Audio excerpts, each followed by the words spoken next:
Election watch के सर्वे ने यह साफ जाहिर कर दिया है कि दौलतमंदों और दबंग चुनाव आयोग की सख्ती के कारण अपने उस लिबास को बदल चुके हैं जिसे आमतौर पर वो इस्तेमाल किया करते थे। कभी बंदूकों के बल पर वोट हासिल किए जाते थे, तो अब नोट के बल पर वोट की रवायत बन गई है।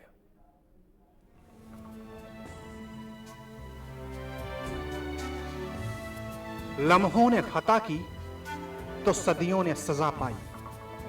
चुनावों के लिए ये किसी शायर की जुबानी थी, बंदूक के बल पर वोट हासिल करने की कहानी थी।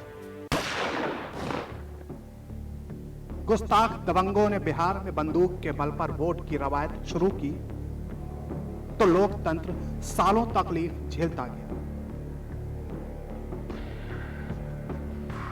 बुलेट के दम पर बैलेट की नाते रिश्तेदारी की शुरुआत ही ऐसी थी।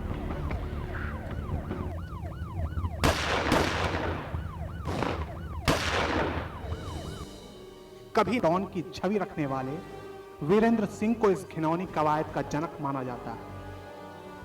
हालांकि चुनावों में उन्हें बंदूक के बोते विजय हासिल ना हो सकी, लेकिन उसके बाद बाहुबलियों ने तो जैसे विधायक बनने की चाहत ही पा ली।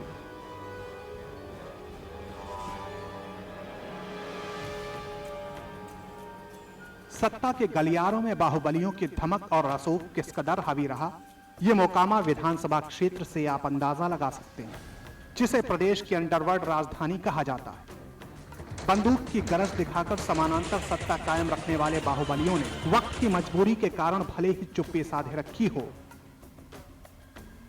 लेकिन शक्ति के इन पुजारियों को मुख्य धारा से गायब रहना कभी गवारा नहीं रहा।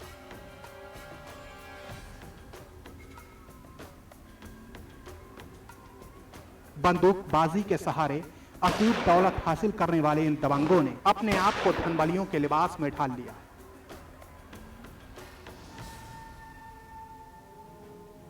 और वोट हासिल करने का तरीका भी बदल लिया। यह उनकी मजबूरी थी कि चुनाव आयोग की सख्ती के आगे कनाता टूट गया, लेकिन मुख्य धारा में रहने की आदत ने उनके तरीकों में बदलाव ला दिया और अब मतदान शांत तरीके से निपटता है। न कोई धांधली होती है, न कोई घपला। लेकिन पर्दे के पीछे की कहानी इलेक्शन वॉच के सर्वे ने चुनाव आयोग के सामने ला दी है।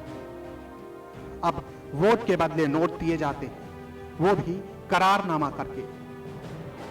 मंदिर में मजलूम वोटरों को शपथ दिलाई जाती है कि पैसा दिया है तो वोट हमारे उम्मीदवार को दोगे, और अगर वोट नहीं दोगे तो आगे की कहानी आप जानते ही।